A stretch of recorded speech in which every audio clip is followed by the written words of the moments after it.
अस्सलाम वालेकुम स्टूडेंट, उम्मीद करती हूँ आप सब खैरियत से होंगे। This is P Memon.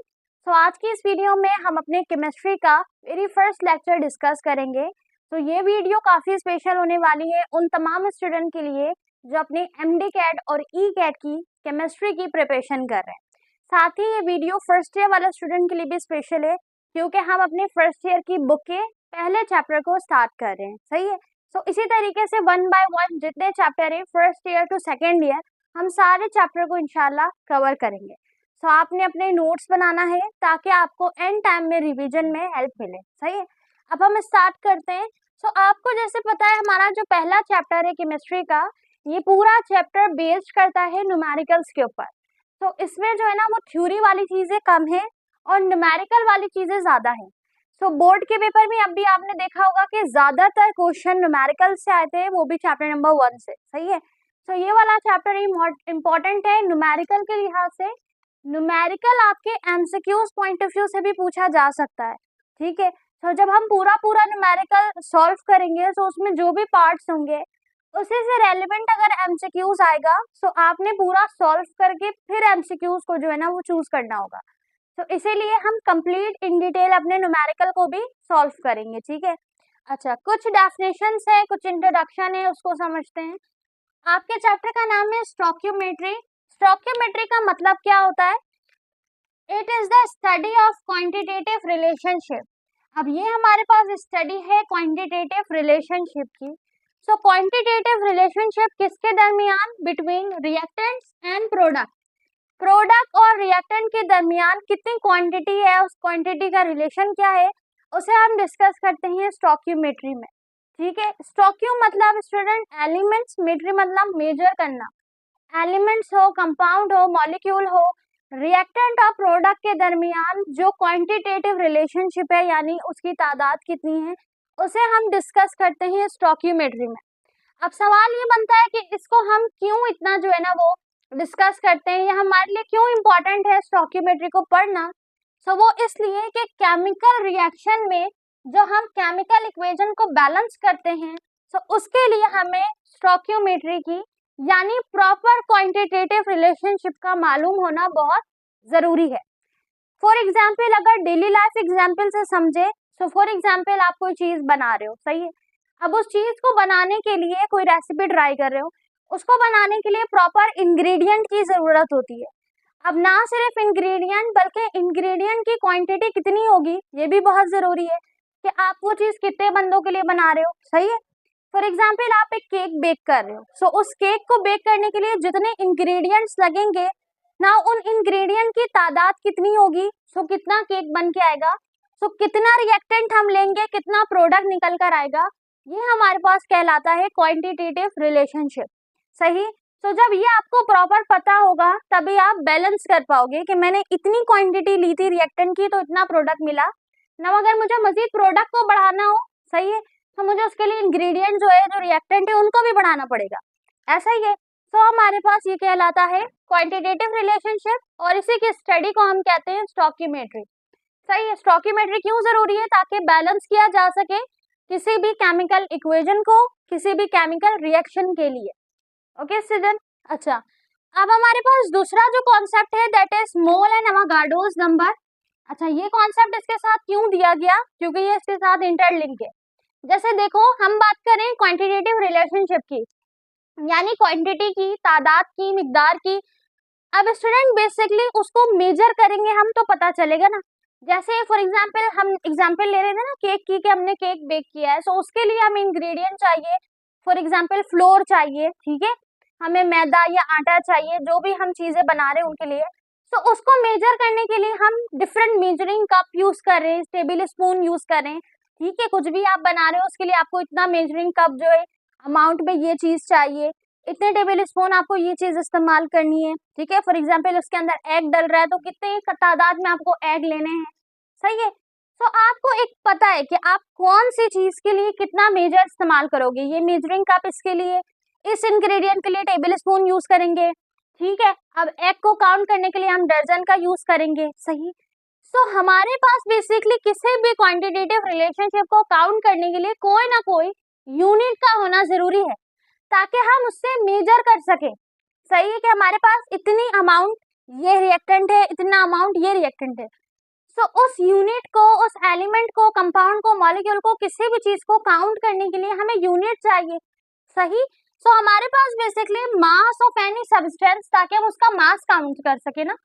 तो मास ऑफ एनी सब्सटेंस, अब सब्सटेंस में हमारे पास क्या, जैसे एटम, आयंस और मॉलिक्यूल्स, ये सारे क्या कहलाएंगे, सब्सटेंस है हमारे पास। सही है, ये पार्टिकल्स है हमारे पास। सो एटम, आयन और मॉलिक्यूल, इनको हम फॉर एग्जांपल काउंट करने के लिए, इनका जो मास है, इनका जो भी पूरा मास रखते हैं, ये वेट रखते हैं, उनको काउंट करने के लिए जो हमारे पास यूनिट है बेसिकली दैट इज कॉल्ड मोल। सही। अब हमारे पास जो सिंगल एक मोल है स्टूडेंट, विच कंटेन 6.02 into 10 की पावर 23 पार्टिकल्स। अब आपको यहाँ पे एक एग्जैक्टली वैल्यू बता दी गई है, ये चेंज नहीं होगी, ये कांस्टेंट वैल्यू है कि स्टूडेंट हम किसी भी सब्सटेंस को, किसी भी पार्टिकल को काउंट जो करेंगे उसके यूनिट है मोल, और उस एक मोल की एग्जैक्टली वैल्यू है 6.02 into 10 की पावर 23। सही है। जैसे मिसाल के तौर पे आपके पास कोई चीज है, वो एक है और उसकी जो वेट है, जो उसकी जो वैल्यू है, जो कंटेन कर रहा है कितना वेट, 2 ग्राम। सही है। तो वो ईच के लिए 2 ग्राम होगा, वो कांस्टेंट है। सही है। अब उसी तरीके की आप दूसरी चीज उठाओ, उसके लिए भी 2 ग्राम फिक्स रहेगा। इसी तरीके से हमारे पास मोल एक यूनिट है, और एक सिंगल मोल की जो क्वांटिटी है, यानी जो उसके हमने पार्टिकल्स को अगर चेक किया, कंटेन किया, सो वो हमारे पास है 6.02 into 10 की पावर 23। अच्छा, ये पार्टिकल्स पता कैसे चला, हमारे पास साइंटिस्ट थे एवोगाड्रो, उन्होंने मालूम किया। इस वजह कर इस नंबर को हम, इस न्यूमेरिकल नंबर को कहते हैं, its numerical value known as Avogadro's number. यानी जिस शख्स ने, जिस इंसान ने इसके बारे में मालूम किया कि भाई एक मोल के अंदर बेसिकली कितने पार्टिकल्स कंटेन करते हैं, सो उन्हीं के नाम के ऊपर इस नाम की, नंबर की वैल्यू रखी गई। सो आपसे पूछा जा सकता है कि हमारे पास एक मोल में कितने पार्टिकल्स होते हैं, सो आप सिंपली बता दो कि 6.02 into 10 की पावर 23। नाउ इस न्यूमेरिकल वैल्यू को हम क्या बोलते हैं, एवोगाड्रोस नंबर बोलते हैं। सही है। और इस नंबर को डिनोट किया जाता है by capital N and A। सही है। इसको हम डिनोट करते हैं इस साइन से, यहाँ पे लिख रही हूँ, ठीक है। इसको हम इस तरह डिनोट करते हैं, दैट इज एवोगाड्रो नंबर, और इसकी न्यूमेरिकल वैल्यू है 6.02 into 10 की पावर 23। क्लियर। तो ये हमारे पास कॉन्सेप्ट था मोल और एवोगाड्रोस नंबर का। इस कांस्टेंट वैल्यू को आपने याद रखना है, क्योंकि जब हम न्यूमेरिकल सॉल्व करेंगे तो ये वैल्यू हमें हेल्प करेगी। सही है, हमारे मजीद जो अननोन वैल्यू है उनको निकालने में। अब हम बात करते हैं अदर टॉपिक की, that is molar mass. Molar mass का कॉन्सेप्ट आपकी बुक में दिया गया है चैप्टर में। सो मोलर मास क्या होता है, it is the mass of 1 mole of substance. अब हम एक मोल ऑफ सब्सटेंस की बात कर रहे थे ना, सो वो जो हमारे पास एक मोल ऑफ सब्सटेंस है, it is called molar mass, वो कहलाता है मोलर मास। ठीक है। इट इज मेजर्ड इन ग्राम पर मोल। इसकी यूनिट क्या है, ग्राम पर मोल। हम इसे, मैं यूनिट नीचे क्लियर लिख रही हूँ, ठीक है।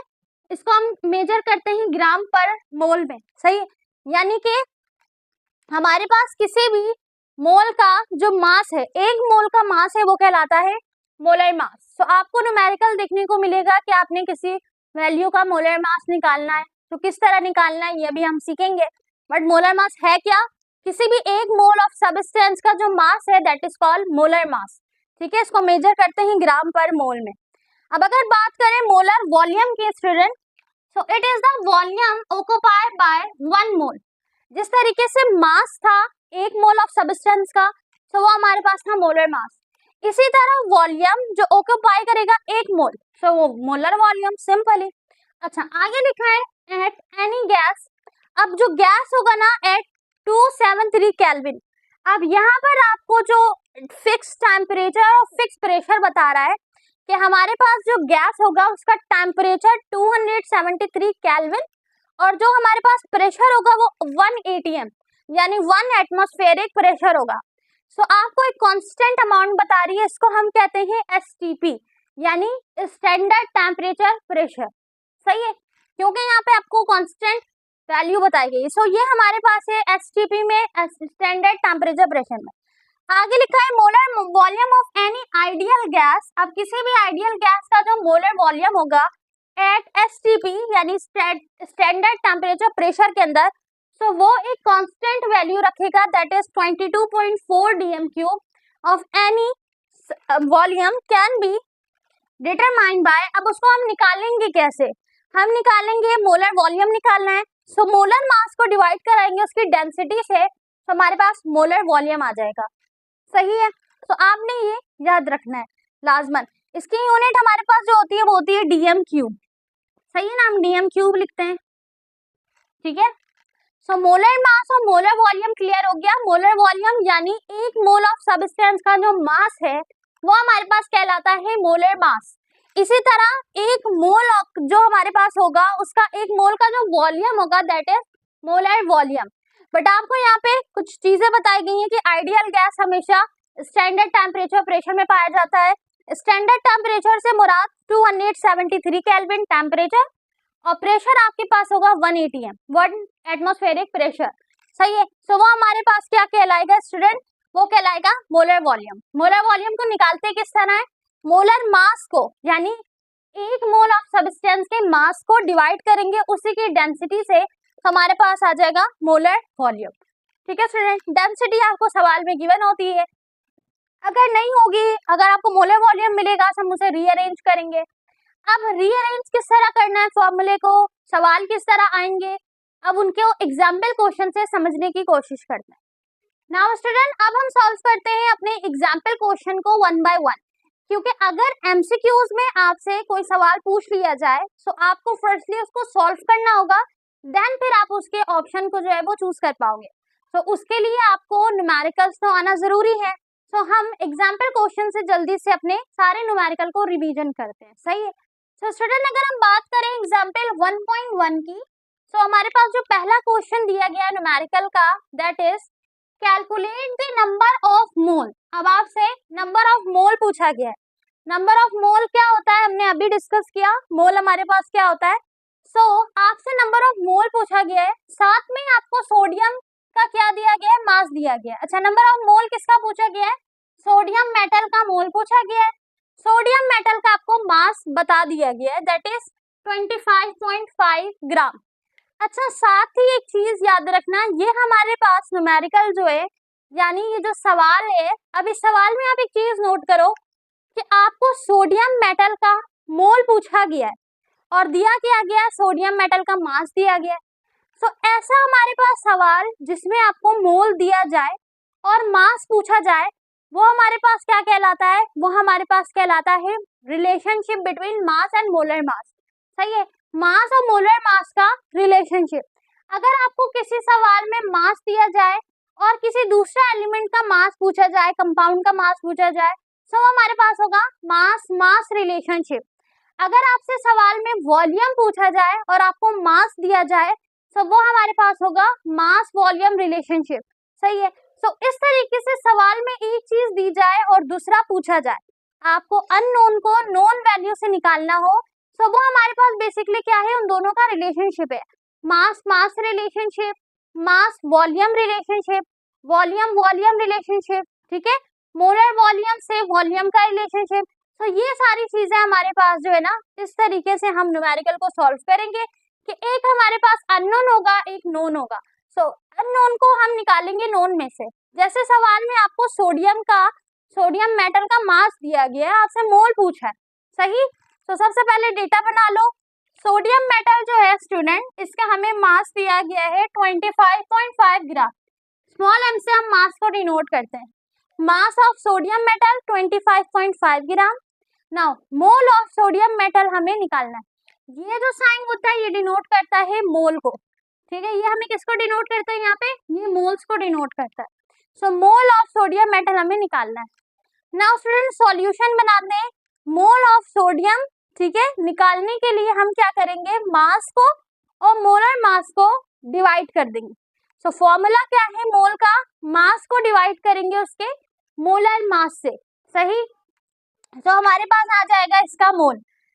सो मास हमें सवाल में दिया गया था 25.5 ग्राम, जबकि मोलर मास हमें कैसे पता चला, हमें सवाल में बता दिया है कि ये मास जो है ये सोडियम मेटल का है। तो यहाँ पे हमारे पास जो एलिमेंट है वो है सोडियम। तो सोडियम का जो मोलर मास होता है वो होता है 23। सही है, तो हमने लिख दिया 23। तो 23 इसका मोलर मास और इसका मास हो गया 25.5। ग्राम से ग्राम हो गया कैंसिल, बचा मोल। इनको डिवाइड कर देंगे, आंसर आया 1.11 मोल। सो हमारे पास सोडियम मेटल का जो मोल निकला student, mole of sodium metal is 1.11 moles. सही है। सो आपको जब भी मोल निकालना हो, सही है, तो आप कौन सा फॉर्मूला लगाओगे, मास डिवाइडेड बाय मोलर मास। ठीक है। अब इसी फॉर्मूले को अरेंज करते हुए हम अपना दूसरा एग्जाम्पल क्वेश्चन सॉल्व करेंगे। किस तरह, देखो हमारे सवाल में पूछा गया है calculate the mass of 3.25 mole of water. अब आपसे मास पूछा गया है वाटर का। अब सिंपली अगर मास पूछा जाता वाटर का तो हम क्या करते हैं, मास बता देते हैं वाटर का, सही है, लेकिन साथ में आपको दिया गया है इसका मोल। सही है, मास मोल रिलेशनशिप, यानी आपको मोल दिया गया है, मास आपने निकालना है। तो हम किस तरह निकालेंगे, सबसे पहले डेटा बना लेंगे। मोल ऑफ वाटर हो गया स्टूडेंट 3.25, मास ऑफ वाटर हमें नहीं पता, क्वेश्चन मार्क। सही है। अच्छा, मोल ऑफ वाटर का हमारे पास फॉर्मूला जो है, यानी नंबर ऑफ मोल को निकालने का फॉर्मूला जो अभी हमने डिस्कस किया, that is mass divided by molar mass. तो हमने मोल का फॉर्मूला लगा दिया, हालांकि हमने निकालना क्या था, मास निकालना था। तो हम क्या करेंगे, इसको रीअरेंज करेंगे।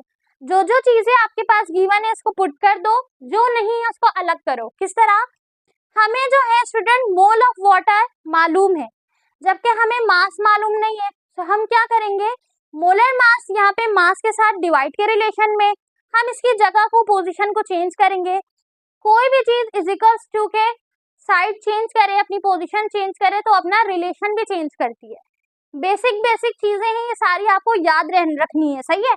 सो हमारे पास बेसिकली ये डिवाइड में इधर जाके मल्टीप्लाई में हो जाएगा। सही। सो हम जब मल्टीप्लाई कराएंगे स्टूडेंट नंबर ऑफ वाटर के मोल को, किससे, उसके मोलर मास से। सो मोल आपके पास गिवन था 3.25, सही है, और हमारे पास जो मोलर मास है दैट इज 18। सही है। 18 क्यों स्टूडेंट, ऑक्सीजन का जो हमारे पास नंबर होता है एटॉमिक मास दैट इज 16। सही है। हाइड्रोजन का होता है 1, हाइड्रोजन 2 टाइम है, तो 1 multiply by 2 is equals to 2। 16 में 2 प्लस किया दैट इज 18, यानी 18। सो 18 हमारे पास हो गया इसका मोलर मास। 18 को हम मल्टीप्लाई करेंगे हम वाटर के मोल के साथ, तो हमारा आंसर आया 58.5 ग्राम, जो कि है मास ऑफ वाटर। सही है। The mass of water is 58.5 ग्राम। किस तरह निकाला हमने, मोल के फॉर्मूले से।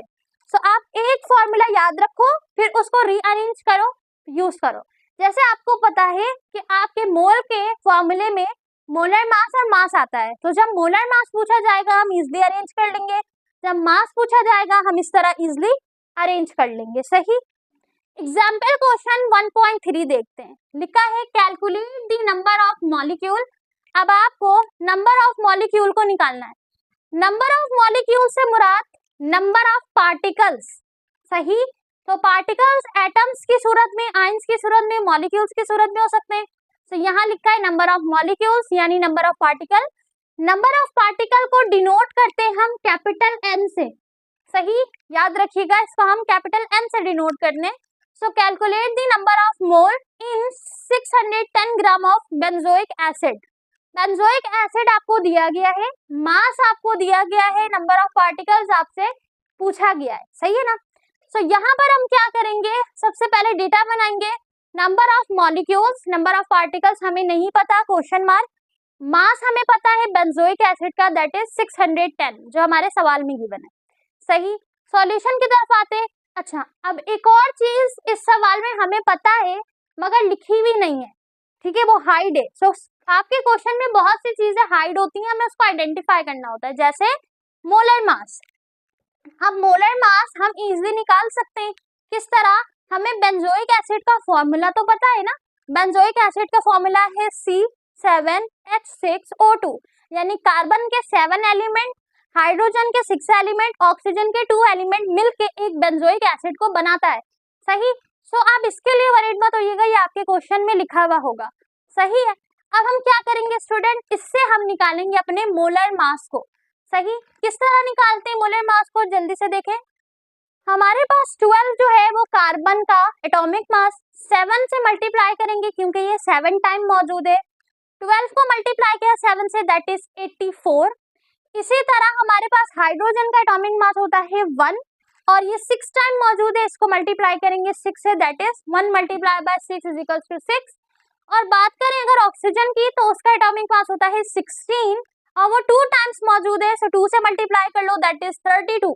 सो अगर हम 84 प्लस 6 प्लस 32 कर दें तो हमारा जो मोलर मास है वो आ जाएगा, जो कि है 122 ग्राम पर मोल।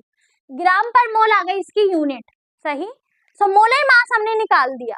सो हमें मोलर मास मालूम है, हमें जो है ना मास मालूम है, निकालना क्या है, नंबर ऑफ मॉलिक्यूल्स निकालना है, सही।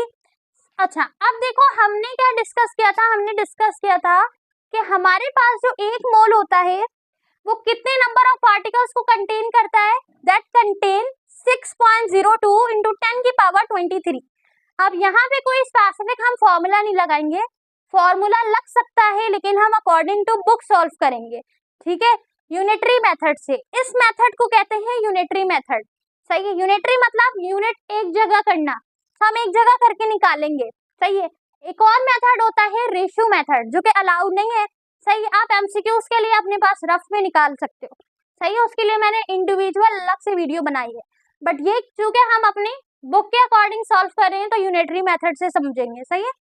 अच्छा, अब देखो हमने क्या करना है, हमने निकालना है मास, नंबर ऑफ पार्टिकल्स को, सही है। तो हमने डिस्कस किया था स्टूडेंट, एक मोल में हमारे पास कितने नंबर ऑफ पार्टिकल्स होते हैं, एक कांस्टेंट वैल्यू होती है जिसको हम एवोगाड्रोस नंबर कहते हैं, दैट इज 6.02 इंटू 10 की पावर 23। सो स्टूडेंट देखो, अगर हमारे पास 122 बेंजोइक एसिड कंटेन कर रहा है 6.02 इंटू 10 की पावर 23 पार्टिकल्स को, सो एक बेंजोइक एसिड कितने को कंटेन करेगा। सो सिंपली 122 को उठाओ, यहाँ पर मल्टीप्लाई के रिलेशन में इधर भेज दो डिवाइड के रिलेशन में।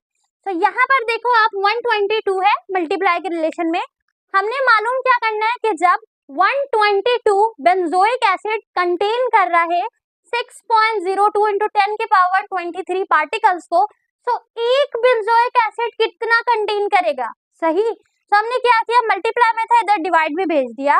सो 6.02 इंटू 10 की पावर 23 डिवाइड होगा 122 से, तो इसका जो भी आंसर आएगा, यानी कि इतने पार्टिकल कंटेन हो रहे एक बेंजोइक एसिड में, सही। अच्छा, लेकिन सवाल में कहा गया है 610 ग्राम, मतलब हमसे सवाल में एक बेंजोइक एसिड का नहीं पूछा गया, हमसे 610 बेंजोइक एसिड का पूछा गया है कि भाई 610 बेंजोइक एसिड कितने नंबर ऑफ मॉलिक्यूल यानी कितने नंबर ऑफ पार्टिकल्स को कंटेन करेगा। सो सिंपली 610 पूछा गया है, आपको 1 का तो पता चल गया ना, तो 1 से मल्टीप्लाई करा दो 610 को। तो जब हम इस साइड मल्टीप्लाई करेंगे, मैथ्स का रूल है उस साइड भी कराओ, सही है। या आप एक और स्टेप ऐड कर लो, वो ये कि 6.02 इंटू 10 की पावर 23 को डिवाइड कराओ 122 के साथ, जो भी आंसर आएगा वो बराबर है 1 के, सही है। तो आप सिंपली इसको मल्टीप्लाई करा देना उस आंसर को 610 से। सो 610 से जब हमने मल्टीप्लाई कराया तो हमारा आंसर आया 30.1 इंटू 10 की पावर 23। अब कैलकुलेटर में ना आपको आंसर मिलेगा 3.01 इंटू 10 की पावर 24, सही। सो डेसिमल पॉइंट जो है ना वो आगे पीछे हुआ है, सही। एक्सपोनेंशियल नोटेशन में अभी हम सीखेंगे किस तरह। सो आप ये दोनों आंसर करेंगे, सही।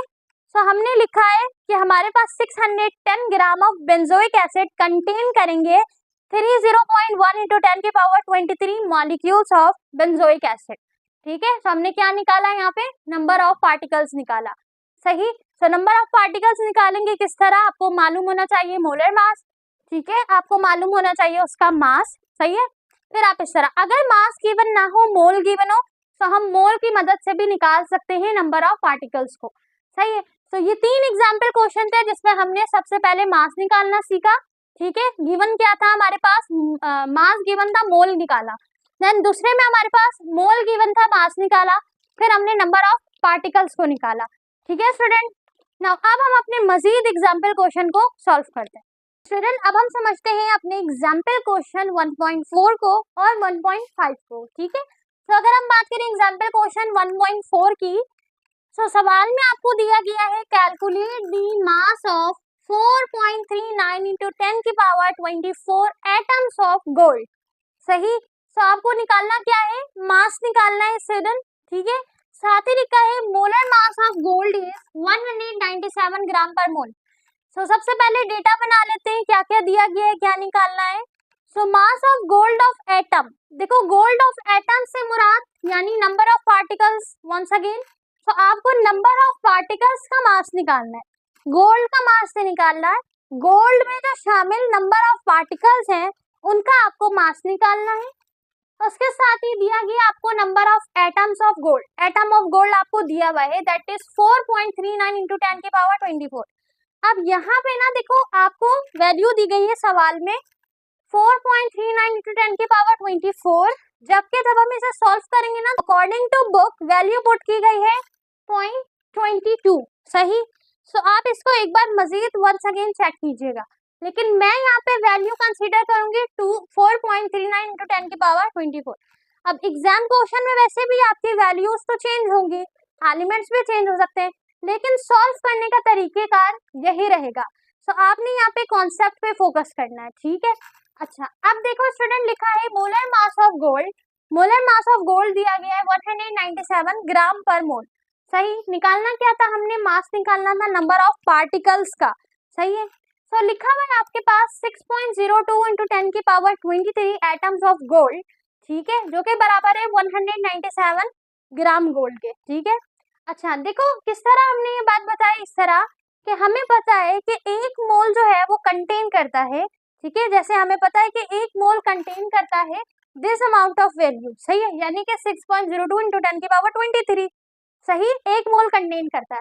तो यहाँ मोलर मास यानी आपके पास जो मोलर मास यानी जो एटॉमिक मास है या हमारे पास मॉलिक्यूलर मास है उसके मोल्स को जो बताया गया है यानी मोलर मास, वो आपके पास दिया हुआ है 197 ग्राम। तो इसका मतलब हुआ कि 197 ग्राम कंटेन्स 6.02 इंटू 10 की पावर 23। सो अगर हम एक की बात करें, एक एटम की, सो ये तो हमारे पास इतनी अमाउंट ऑफ एटम्स कंटेन कर रहे हैं 197 ग्राम पर मोल को, सही है। लेकिन अगर हम एक एटम की बात करें तो वो कितना कंटेन करेगा, तो सिंपली यहाँ पे मल्टीप्लाई में डिवाइड में भेज दो, तो आपको मालूम हो जाएगा एक एटम के अकॉर्डिंग। तो अगर बात करें एक एटम के according student, so one atom of gold हमारे पास कंटेन करता है 197 डिवाइड बाय 6.02 इंटू 10 की पावर 23 एटम्स को, ठीक है। अच्छा, अब यहाँ पर स्टूडेंट जबकि हम सवाल में देखें तो सवाल हमसे कह रहा है कि भाई 4.39 इंटू 10 की पावर 24 का बताना है आपने, सही। ये तो हमने 1 के लिए चेक किया ना कि अगर 6.02 इंटू 10 की पावर 23 एटम कंटेन करेगा दिस अमाउंट ऑफ एटम्स को, यानी ग्राम पर मोल आपको वैल्यू ये दी गई ना। तो अगर इतना कंटेन करेगा और अगर हम बात करें एक एटम की तो सिंपली हमने डिवाइड करा दिया, जबकि सवाल आपसे कह रहा है कि आप 4.39 का बता, सही है। तो हम क्या करेंगे 4.39 इंटू 10 की पावर 24 को दोनों साइड पे मल्टीप्लाई करा देंगे। तो जब दोनों साइड पे मैंने मल्टीप्लाई कराया तो हमारा आंसर आया है 14.365 ग्राम, यानी कि मास ऑफ गोल्ड आपके पास निकलता है दिस, ठीक है, अकॉर्डिंग टू 6.02 इंटू 10 की पावर 23, जो कि मोलर मास आपको दिया गया है 197, सही है। तो आपको सवाल में ना मोलर मास दिया गया था, सही है, और आपको यहाँ पर सवाल में नंबर ऑफ पार्टिकल्स भी बताए गए थे, और आपसे ये पूछा गया था कि नंबर ऑफ पार्टिकल अगर इतना है तो हमारे पास मास कितना होगा। तो हमने निकालने के लिए अपने लिए आसानी ये की कि पहले हमने चेक किया कि एक एटम के अकॉर्डिंग कितना होगा, सही। तो हमें पता चला एक एटम के अकॉर्डिंग जो हमारे पास मास होगा वो होगा 197 डिवाइडेड बाय 6.02 इंटू 10 की पावर 23। तो सिंपली जो वैल्यू आपसे सवाल में पूछी गई है, तो सिंपली जो आपसे वैल्यू सवाल में पूछी गई है उन्हें बोथ साइड मल्टीप्लाई करा दो, तो आपका आंसर आपके सवाल के अकॉर्डिंग आ जाएगा, सही। तो ये था हमारे पास 1.4। अब डिस्कस करते हैं एग्जाम्पल 1.5 को स्टूडेंट। सवाल में लिखा है कैलकुलेट द नंबर ऑफ मोल। अब यहाँ पर आपसे नंबर ऑफ मोल पूछा गया है इन 2.35 इंटू 10 की पावर 25 एटम्स ऑफ एल्युमिनियम। यहाँ पर आपको नंबर ऑफ पार्टिकल्स दिए गए एल्युमिनियम के और पूछा गया है आपसे नंबर ऑफ मोल बताने, सही। तो अगर हम डेटा बनाए तो नंबर ऑफ मोल हमें एल्युमिनियम का निकालना है, नंबर ऑफ एटम यानी नंबर ऑफ पार्टिकल्स हमें पता है दैट इज 2.35 इंटू 10 की पावर 25। सही। तो हम क्या करेंगे, किस तरह निकालेंगे, हमें पता है कि एक मोल कंटेन करता है 6.02 इंटू 10 की पावर 23 को। तो 6.02 इंटू 10 की पावर 23 एटम ऑफ एल्युमिनियम बराबर होता है एक मोल के। सही, हमने डिस्कस किया था ना मोल एंड एवोगाड्रो नंबर को। सो एक मोल कंटेन करता है this amount of atoms, right. ये इस अमाउंट ऑफ पार्टिकल्स को एक मोल कंटेन करता है स्टूडेंट। सो हमसे पूछा क्या गया, हमें नंबर ऑफ मोल पूछा गया है इतने एटम्स का। सही ना, हमें इतने एटम का पता है, जबकि हमें इतने एटम को बताना है, यानी 6.02 इंटू 10 के पावर 23 का हमें पता है कि ये बराबर होगा एक मोल के। लेकिन आपसे कहा गया है कि 2.35 इंटू 10 की पावर 25 कितने मोल को कंटेन करेगा, यानी इनका नंबर ऑफ मोल कितना होगा। तो किस तरह निकालेंगे, सिंपली इसका हमें पता है। सबसे पहले चेक करते हैं एक एटम का। सही, तो हम क्या करेंगे, मल्टीप्लाई में डिवाइड में भेज दो। 1 से डिवाइड किया 6.02 इंटू 10 की पावर 23 को। सो ये बराबर होगा एक एटम के। सवाल हमसे इसके बारे में पूछ रहा है। सो इसको आप दोनों साइड पुट कर दो। मल्टीप्लाई में हम यहाँ पे पुट करेंगे, यहाँ पे भी पुट करना पड़ेगा। सो जब हमने 1 को डिवाइड किया 6.02 इंटू 10 के पावर 23 से और देन मल्टीप्लाई किया स्टूडेंट 2.35 इंटू 10 की पावर 25 से, तो हमारा आंसर आया स्टूडेंट 39 मोल। यानी कि 2.35 इंटू 10 की पावर 25 एटम्स जो है यानी पार्टिकल्स ऑफ एल्युमिनियम कंटेन करेंगे 39 मोल ऑफ एल्युमिनियम को। सही, ठीक है। तो तीनों को एक ही तरीके से निकाला गया है। किसी में आपको मोल दिया गया है तो नंबर ऑफ पार्टिकल्स पूछा गया है, कहीं पर आपको नंबर ऑफ पार्टिकल दिया गया है तो मोल पूछा गया है। देन आपने निकालना किस तरह है, आपने एक मोल के बराबर निकाला या एक एटम्स के बराबर निकाला। सही, आपको पता चल गया कि हमारे पास जो भी मोलर मास दिया गया है या हमारे पास मास दिया गया है वो एक एटम के बराबर कितना है। सो अगर एक एटम के बराबर इतना है तो आपको मजीद 10 के बराबर जानना है तो उसको मल्टीप्लाई करा दो। सही है, पूछा गया है इस वैल्यू का। अब ये चूंकि वैल्यू बड़ी है, सही है, तो हम पहले एक के बारे में जान लेते हैं कि एक एटम कितने के बराबर होगा। जब एक का पता चल गया ना, सिंपली मल्टीप्लाई करा दो बोथ साइड, तो आपको पता चल जाएगा कि इस वैल्यू के बराबर नंबर ऑफ मोल्स कितने हैं। ठीक है स्टूडेंट, सो एक नोन वैल्यू से अननोन को हम इस तरह निकालेंगे। तो ये हमारे एग्जाम्पल क्वेश्चन हो गए। ठीक है, अब देखते हैं अगर मजीद कोई एग्जाम्पल क्वेश्चन है तो उसको सॉल्व करते हैं। स्टूडेंट, मजीद एग्जाम्पल क्वेश्चन सॉल्व करने से पहले हमारे पास एक सेल्फ असेसमेंट क्वेश्चन है, उसे हम सॉल्व करते हैं। ठीक है, सो सेल्फ असेसमेंट क्वेश्चन आपके पास जो पहला है उसमें आपसे पूछा गया है graphite is one of the two crystalline form of carbon. अब हमारे पास ग्रेफाइट जो होता है वो एक two crystalline form of carbon है which constitute component of lead pencil. तो जो आपके पास पेंसिल होती है उस पेंसिल के अंदर हमारे पास बेसिकली ग्रेफाइट कार्बन मौजूद होता है। सही, तो सवाल में हमसे क्या पूछा गया है, मीन सवाल में हमसे जो चीज पूछी गई है that is how many atom of carbon are there in 360 gram of graphite. कि हमारे पास 360 ग्राम ऑफ ग्रेफाइट में कितने नंबर ऑफ कार्बन्स मौजूद है, यानी नंबर ऑफ पार्टिकल्स आपसे पूछा गया है। आगे लिखा है and also find the number of moles in carbon. So आपको यहाँ पे दो चीजें बतानी है, एक आपने बताना है नंबर ऑफ पार्टिकल्स को, दूसरा आपने बताना है नंबर ऑफ मोल्स को कार्बन के अंदर। सही है, स्टार्ट में जो आपसे पूछा गया है जस्ट वो आपको एक इन्फॉर्मेशन दी गई है कि ग्रेफाइट जो है वो एक टू क्रिस्टलाइन फॉर्म है। मेन आपका जो कंसर्ट है वो इन दोनों चीजों से ही, यानी न्यूमेरिकल में आपसे दो चीजें पूछी गई है, एक आपसे नंबर ऑफ पार्टिकल्स कार्बन का पूछा गया है 360 ग्राम ऑफ ग्रेफाइट और साथ ही आपसे नंबर ऑफ मोल पूछा गया है। तो नंबर ऑफ मोल के लिए भी हम यही मास इस्तेमाल करेंगे कार्बन का। सही है, तो सबसे पहले डेटा बनाते हैं। मास ऑफ कार्बन एटम हमारे पास दिया गया है 360 ग्राम। दो चीजें पूछी गई हैं, सबसे पहला एटम्स ऑफ कार्बन, दूसरा मोल ऑफ कार्बन। तो मैं इस सवाल को दो तरीके से सॉल्व कराऊंगी, एक फॉर्मूले मेथड से जो पहले भी मैंने आपको बताया था, दूसरा हम इसे सॉल्व करेंगे यूनिटरी मेथड से, क्योंकि इस सवाल को मैंने पहले यूनिटरी मेथड से नहीं बताया तो थोड़ा सा आपको यूनिटरी मेथड से भी बता दूंगी। सही है, अब हम स्टार्ट करते हैं फॉर्मूला मेथड से। तो पहली चीज आपसे पूछी थी एटम्स ऑफ कार्बन को। सो देखो हमारे पास एटम ऑफ कार्बन के लिए अगर हम फॉर्मूला लगाएं तो नंबर ऑफ पार्टिकल हम कैपिटल एन से डिनोट करते हैं। ठीक है, स्मॉल एन यानी कि हमारे पास number of mole multiply by N A यानी Avogadro number. So number of particle निकालने के लिए आपको मोल की जरूरत पड़ेगी, सही। सो हम क्या करेंगे, मोल को निकाल लेते हैं। अगर हम फॉर्मूला मेथड से निकाल रहे हैं तो, लेकिन अगर हम डायरेक्ट यूनिटरी मेथड से निकालेंगे तो हमें मोल की जरूरत नहीं पड़ेगी। हम जो है ना किस तरह निकाल लेंगे, मोलर मास के जरिए निकाल लेंगे, सही है ना। देन उसके बाद नंबर ऑफ पार्टिकल्स के लिए तो आपको मोल चाहिए। सो अगर हम फॉर्मूले की बात करें तो यहाँ पर नंबर ऑफ मोल चाहिए, तो पहले मोल को निकाल लेते हैं, क्योंकि सवाल में तो आपने दोनों को निकालना है। मोल को निकाल लेते हैं।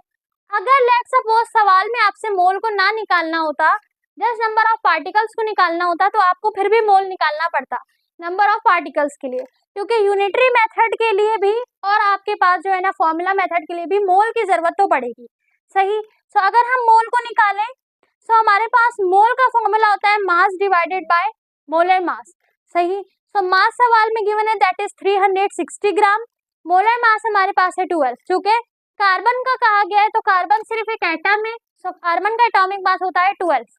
अगर यहाँ कोई कंपाउंड होता है, मॉलिक्यूल होता है, तो हम फिर मॉलिक्यूलर मास निकालते हैं, बट जबकि हमें पता है कि इसका एटॉमिक मास 12 है, तो हमने 12 ग्राम पर मोल लिख दिया, सही है। ग्राम से ग्राम कैंसिल, 360 जो कि मास है डिवाइड करेंगे मोलर मास 12 से, तो हमारा आंसर आया 30।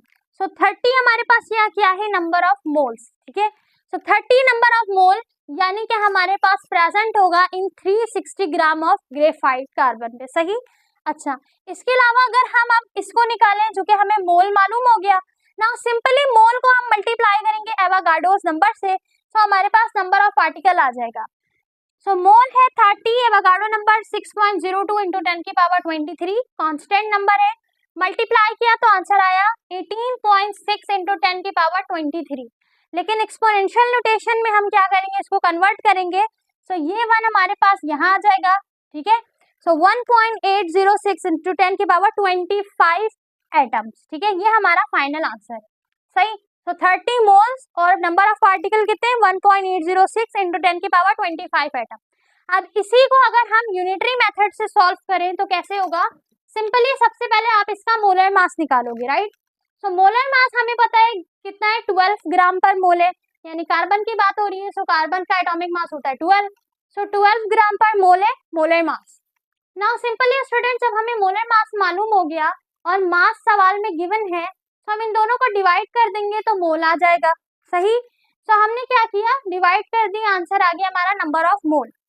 अब देखो यहाँ पर हमें पता है कि एक मोल बराबर होता है 6.02 इंटू 10 की पावर 23 से, राइट। तो हम क्या करेंगे, अगर एक मोल बराबर होता है 6.02 से इंटू 10 की पावर 23 से, तो हम क्या करेंगे, 30 का चेक करेंगे, क्योंकि 30 मोल तो हमारा आ गया है कि 360 ग्राम ऑफ कार्बन में कितने मोल है, 30 मोल, अभी हमने निकाला, ठीक है। तो 30 मोल के बराबर कितना नंबर ऑफ पार्टिकल्स आएगा, सही। तो हम क्या करेंगे, सिंपली 30 को दोनों जगह मल्टीप्लाई करेंगे, 30 को मल्टीप्लाई करेंगे 1 से, 30 आ गया, 6.02 इंटू 10 की पावर 23 से जब 30 को मल्टीप्लाई करेंगे तो हमारा आंसर आएगा 1.08 इंटू 10 की power 25 atoms of carbon. So 360 gram of carbon contain करता है 30 मोल्स ऑफ कार्बन को, और अगर पार्टिकल्स की बात करें तो दे कंटेन 1.806 इंटू 10 की power 25 atoms of carbon. Atom of carbon लिखेंगे, ठीक है, क्योंकि सिंगल कार्बन की बात हो रही है। तो ये था हमारा सेल्फ असेसमेंट क्वेश्चन, इसको अपने पास लाजमन सॉल्व कर लीजिएगा, ठीक है। अब हम बढ़ते हैं अपने मजीद एग्जाम्पल क्वेश्चन की तरफ। तो स्टूडेंट, अब हम अपने अगले एग्जाम्पल क्वेश्चन को सॉल्व करते हैं, ठीक है। सो हमारा जो अगला एग्जाम्पल क्वेश्चन है दैट इज 1.6। अच्छा, ये हमारा क्वेश्चन वॉल्यूम के ऊपर है, ठीक है, वॉल्यूम के टॉपिक पर है। सो एग्जाम्पल 1.6 से लेके 1.9 तक आपको सारे क्वेश्चंस जो दिए गए हैं वो वॉल्यूम के दिए गए हैं, यानी आपने वॉल्यूम को फाइंड करना है। अब किसी क्वेश्चन में मोल दिया हुआ है तो आपको मोल के जरिए वॉल्यूम को निकालना है, किसी क्वेश्चन में आपको मोलर वॉल्यूम दिया है उसकी हेल्प से आपको वॉल्यूम को निकालना है। सो बेसिकली आपको वॉल्यूम फाइंड आउट करके दिखाना है, सही है। सो मैं इस एग्जाम्पल क्वेश्चन का वन पार्ट जो है वो सॉल्व करवाती हूँ आपको, बाकी आप खुद से सॉल्व करेंगे, ठीक है। बाकी तो सॉल्व है ही, जस्ट आपको समझना है, सही है।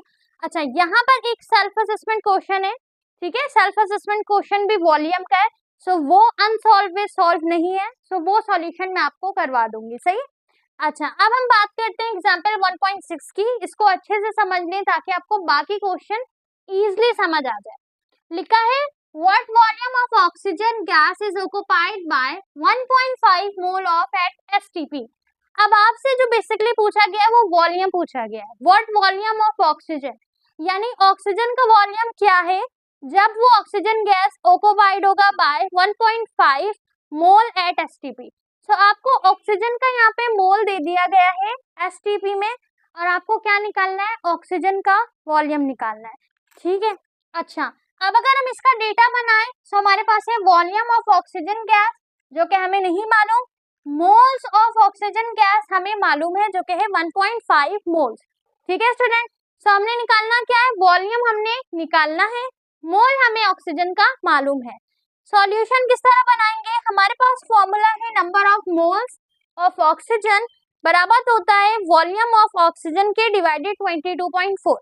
अब ये 22.4 ये हमारे पास क्या है, वॉल्यूम, एक स्टैंडर्ड और कांस्टेंट हमारे पास वैल्यू है वॉल्यूम की। जब हम मोलर वॉल्यूम को डिस्कस कर रहे थे तो वहां पे हमने डिस्कस किया था स्टूडेंट कि हमारे पास बेसिकली ये जो वॉल्यूम है, ये वॉल्यूम 22.4 कांस्टेंट वैल्यू है एट एसटीपी में। अच्छा, अब हमें निकालना क्या था, हमें निकालना था वॉल्यूम ऑफ ऑक्सीजन। सवाल में हमें मोल गिवन है और कांस्टेंट वैल्यू पता है, तो जस्ट हम इसे सिंपली रीअरेंज कर देंगे। जो चीज मालूम नहीं है, अननोन है, उसको सेपरेट करेंगे। ठीक है, जो मालूम है उसको पुट करेंगे एंड देन फिर सॉल्व करेंगे। सही है, तो हमें जो है वो वॉल्यूम निकालना था। सही है, मोल हमें मालूम था, मोल यहाँ पे मल्टीप्लाई के रिलेशन में इधर जाके मोल यहाँ पे डिवाइड के रिलेशन में इधर जाके मल्टीप्लाई हो जाएगा। सही है, यानी कि हमारे पास 22.4 जो है वो 22.4 डिवाइड हो रहा है वॉल्यूम के साथ, जबकि हमें वॉल्यूम मालूम नहीं। तो हम क्या करेंगे, इस वैल्यू को मोल के पास भेजेंगे, तो ये हमारे पास मल्टीप्लाई में हो जाएगा। जब हम मोल को मल्टीप्लाई करेंगे इस कांस्टेंट वैल्यू के साथ तो हमारा वॉल्यूम आ जाएगा जो कि है 33.6 डीएम क्यूब। अच्छा, ये जो हमारे पास स्टूडेंट वॉल्यूम है ये हमारे पास किसमें है, एसटीपी में है। Volume of O2 eight STP, क्योंकि हमने इसे 22.4 के जरिए निकाला है, एसटीपी में है, स्टैंडर्ड टेम्परेचर प्रेशर में। ठीक है, तो ये हमारे पास था एग्जाम्पल 1.6। एग्जाम्पल 1.7, 1.8 और 1.9 क्वाइट सिमिलर है इस क्वेश्चन की तरह, तो आप उसे इजीली सॉल्व कर लेंगे। अगर फिर भी कोई मसला हो तो आप कमेंट में बिल्कुल पूछ सकते हैं। सही है। अच्छा, अब आते हैं हम अपने सेल्फ असेसमेंट की तरफ जो कि सॉल्व नहीं है, जो आपने करना है। तो मैं यहाँ पे आपको बता देती हूँ ये किस तरह सॉल्व होगा। देखो, सबसे पहले सेल्फ असेसमेंट में हमारे पास जो क्वेश्चन दिया गया है, क्वेश्चन अब हम पढ़ लेते हैं। क्वेश्चन हमारे पास है on heating solid ammonium nitrate NH4NO3 is decomposed to produce nitrous oxide N2O and water। सही है, तो आपने निकालना क्या है, लिखा है if 200 gram of ammonium nitrate is completely consumed in the reaction calculate the mass of water form and volume of NO2 gas liberated at STP. तो आपसे बेसिकली दो चीजें पूछी गई हैं इस सवाल में। आपको दिया गया है, जस्ट आपको मास दिया गया है 200 ग्राम अमोनियम नाइट्रेट हमारे पास यूज हो रहा है कंप्लीटली, जिसमें से हमारे पास वाटर फॉर्म हो रहा है और साथ ही फॉर्म हो रहा है हमारे पास NO2 लिबरेटेड गैस। ठीक है, गैस जो है वो लिबरेट हो रही है। तो आपने बताना है इसका वॉल्यूम इस गैस का, और साथ ही कितने मोल हमारे पास जो वाटर है इसके बन रहे हैं वो आपने बताना है। सही है, तो हम निकालेंगे मास ऑफ वाटर एंड साथ ही NO2 गैस। ठीक है, इसका वॉल्यूम निकालेंगे। तो अगर हम इस इक्वेशन को लेके चले स्टूडेंट, तो हमारे पास बेसिकली NH4NO3 यही बना रहा है किसको, वाटर को भी, साथ में यही बना रहा है किसको स्टूडेंट, हमारे पास गैस को भी। सही, N2O गैस को भी। तो हम क्या करेंगे, सबसे पहले हम चेक करेंगे मोल ऑफ NH4NO3 को। सही है, तो मोल निकालेंगे NH4NO3 का। मोल का फॉर्मूला होता है mass divided by molecular mass. So mass हमारे पास सवाल में गिवन है 200, इसका जो मोलर मास है दैट इज 80। तो अगर आप NH4NO3 को निकालो, सिंपली नाइट्रोजन का एटॉमिक मास लिखा, हाइड्रोजन का एटॉमिक मास लिखा, 4 टाइम में 4 से मल्टीप्लाई कराया, अगेन नाइट्रोजन, ऑक्सीजन का एटॉमिक मास लिखा, 3 टाइम में मल्टीप्लाई कराया, मल्टीप्लाई करा के देन आपस में इन सबको प्लस कराएंगे तो हमारे पास इसका मोलर मास आ जाएगा। तो जो मोलर मास आया है that is 80, 200 mass 80 molar mass, दोनों को डिवाइड करेंगे तो हमारे पास आ जाएगा मोल। तो जो हमारा मोल आया है दैट इज 2.5 मोल। अब ये जो 2.5 मोल है स्टूडेंट, ये मोल है NH4NO3 का, सही। अच्छा, अब हमने निकालना क्या था, वाटर का मास निकालना है और NO2 का वॉल्यूम निकालना है, सही। सो हमारे पास बेसिकली 2.5 मोल ऑफ NH4NO3 आ गया। अब देखो इस इक्वेशन को हम ब्रेक करेंगे, स्प्लिट करेंगे ताकि हमारा काम आसान हो जाए। कैसे, ये देखो हमारे पास NH4NO3 बनाएगा पहले N2O गैस को, सही। उसके साथ ही हमारे पास NH4NO3 जो है वो क्या कर रहा है, वाटर को भी बना रहे, वाटर को फॉर्म्ड कर रहा है, ठीक है। सो हम क्या करेंगे, हमें वाटर का मास चाहिए, सो NH4NO3 बनाएगा वाटर को, ठीक है। और यहाँ पर हमने एक और इक्वेशन एक और टाइम लिखी, NH4NO3 बनाएगा N2O को, सही है। सो यहाँ पर बेसिकली हम क्या चेक करना चाह रहे हैं, हम ये चेक करना चाह रहे हैं कि कितने मोल NH4NO3 के बनाएंगे कितने वाटर के मॉलिक्यूल को, यानी वाटर का कितना मोल हमारे पास आएगा। सो यहाँ पर कुछ भी नहीं है, मतलब क्या है 1, सही। सो हमारे पास 1 मोल जो है वो कितना बनाएगा, H2O 2 मोल बनाएगा, सही। क्योंकि यहाँ सवाल में आपके पास 2 लिखा हुआ है ना, यहाँ पे मैं लिखना भूल गई हूँ 2, ये हमारे पास 2 मोल है। सो 1 मोल ऑफ NH4NO3 बनाएगा 2 मोल ऑफ H2O को, सही है, क्लियर है। अब हमने मोल जो निकाला था NH4NO3 का दैट इज 2.5, इसका मतलब 2.5 मोल जो होगा वो कितने मोल को बनाएगा। सो सिंपली 2 को हम मल्टीप्लाई करेंगे दोनों साइड पे, 2 1 जा 2, 2 को मल्टीप्लाई करेंगे 2.5 से स्टूडेंट, सो आंसर आएगा 5। इसका मतलब ये हुआ स्टूडेंट कि हमारे पास 2.5 मोल ऑफ NH4NO3 प्रिपरेट करेगा, बनाएगा 5 मोल ऑफ वाटर को, सही। ये हमने निकाला है मोल, जबकि हमसे पूछा गया है mass of water. So simply अब आप क्या करो, मोल मालूम हो गया, मोल के फॉर्मूले को रीअरेंज कर दो, सही। मैं यहाँ पे लिखती हूँ, देखो मोल का हमारे पास स्टूडेंट क्या फॉर्मूला होता है, mass divided by molecular mass, right. So हमारे पास मोल की वैल्यू गिवन है दैट इज 5 मोल, सही। मॉलिक्यूलर मास हमें पता है, सही है। मॉलिक्यूलर मास हम लेके चलेंगे किसका, वाटर का, क्योंकि हम मास किसका निकाल रहे हैं, वाटर का मास निकाल रहे हैं। सो हम मोल से, वाटर के मोल से डिवाइड करेंगे किसको, मास ऑफ वाटर को, सही है, मोलर मास, क्योंकि मास तो नहीं पता, मोलर मास ऑफ वाटर को। So molar mass of water हमारे पास है 18, सही है। हमारे पास जो H2O है ना, तो हमारे पास O जो होता है 16 होता है, H हमारे पास हाइड्रोजन 1 होता है, 1 मल्टीप्लाई बाय 2, सो हम 2 को प्लस करें 16 के साथ दैट इज 18। सो वाटर का जो हमारे पास मोलर मास होता है वो कितना होता है, 18 होता है। सो हम सिंपली 5 को मल्टीप्लाई करेंगे 18 के साथ, तो हमारे पास वाटर का मास आ जाएगा, सही है। ये हमारे पास फॉर्मूला था मोल का, हमने जस्ट फॉर्मूला रीअरेंज किया है, रीअरेंज मोल फॉर्मूला। सो हमें मास मालूम हो गया किसका, वाटर का। तो हमारे सवाल में 2 चीजें पूछी गई थी, पहला mass of water, so mass of water हमने निकाल लिया। अब हम निकालेंगे स्टूडेंट N2O का वॉल्यूम, ठीक है, एट STP। सो N2O का वॉल्यूम किस तरह निकालेंगे, अगेन उसी तरह इक्वेशन को ब्रेक किया, NH4NO3 का 1 मोल बनाएगा 1 मोल ऑफ NO2 को, ठीक है, N2O को, सॉरी, 1 मोल ऑफ NH4NO3 बनाएगा 1 मोल ऑफ N2O को, सही। सो इसका मतलब 2.5 मोल बनाएगा 2.5 को, सही है ना, क्योंकि अभी हमने निकाला था 2.5 मोल। NH4NO3 का जो हमारे पास मोल है दैट इज 2.5, तो अगर 1 मोल ऑफ NH4NO3 बनाएगा 1 मोल ऑफ N2O को, तो इसका मतलब 2.5 बनाएगा 2.5 को, राइट। तो हम स्टूडेंट क्या करेंगे, लिखेंगे 2.5 मोल बनाएगा 2.5 मोल ऑफ N2O को। नाउ स्टूडेंट अब हमें पता है कि हमें STP में निकालना है, सही। तो अगर हम STP की बात करें, तो हमने मोलर वॉल्यूम की डेफिनेशन में डिस्कस किया था कि 1 mole of STP is equal to 22.4 dm³, सही। मैंने आपको बताया था ये कांस्टेंट वैल्यू है 22.4 dm³। सो 1 मोल STP का बराबर होता है 22.4 dm³ के, सही है स्टूडेंट। सो सिंपली हम क्या करेंगे, हम यहाँ पर लिखेंगे हमारे पास जो 1 मोल है STP में 22.4 में, सो हम 1.5 को क्या करेंगे, बोथ साइड मल्टीप्लाई करवा देंगे, सही है। सो हमने जब 2.5 मोल को 2.5 मोल को दोनों साइड मल्टीप्लाई करेंगे, so 1 multiply by 2.5 is equals to 2.5 mole, और 22.4 को मल्टीप्लाई करेंगे 2.5 से, तो उसका आंसर आएगा 56.035 dm³। इसका मतलब जो हमारे पास वॉल्यूम ऑफ N2O निकला है वो है 56.035 dm³। एसटीपी में निकाला है हमने, सही है। जल्दी से रैपिडली सम अप करते हैं इस सेल्फ असेसमेंट क्वेश्चन को। देखो, आपको जो क्वेश्चन दिया गया है ना, उसमें दो चीजें पूछी गई हैं। सबसे पहली चीज पूछी गई है कि वाटर का मास क्या है। यहाँ पे वॉल्यूम से कोई कंसर्न नहीं है, लेकिन हमने वॉल्यूम को इसलिए निकाला क्योंकि वॉल्यूम के फॉर्मूले को अरेंज करके हम मास को निकालेंगे। सो वॉल्यूम का जो हमारे पास फॉर्मूला है मोल का, उसके लिए मोल की जरूरत है, सही।